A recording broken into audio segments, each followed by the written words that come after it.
Hello everyone, I'm Frank Fu. Welcome to this video. Today I'll be sharing how to quickly deploy the DeepSeek large model using Ollama and call it locally via API.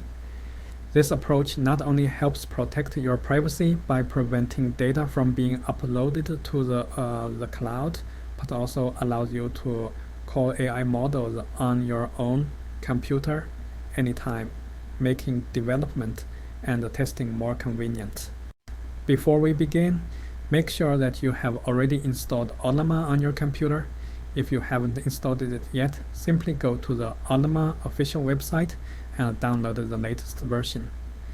The installation process is very simple, almost a one-click setup.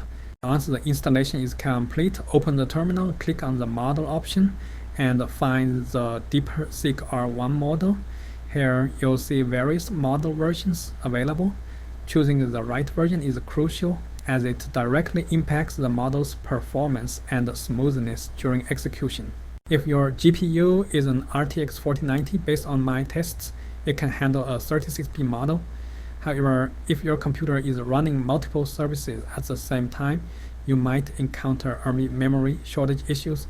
Therefore, I recommend choosing the 14B version for an RTX 4090 to ensure smooth operation and avoid system crashes due to excessive GPU memory usage.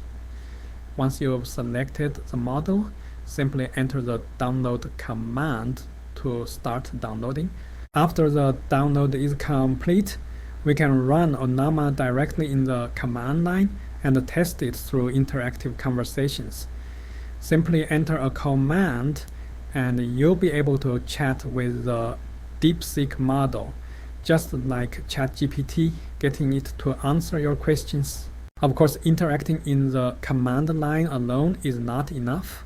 Ideally, we want to call the model via API and integrate it into our own projects. You can call the locally deployed model using an API request at the following endpoint. The API request format is exactly the same as ChatGPT, so you can reuse your existing ChatGPT request code.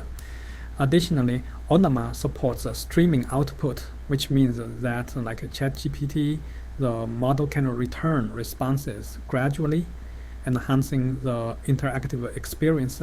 Additionally, in the request body, you may notice the tag.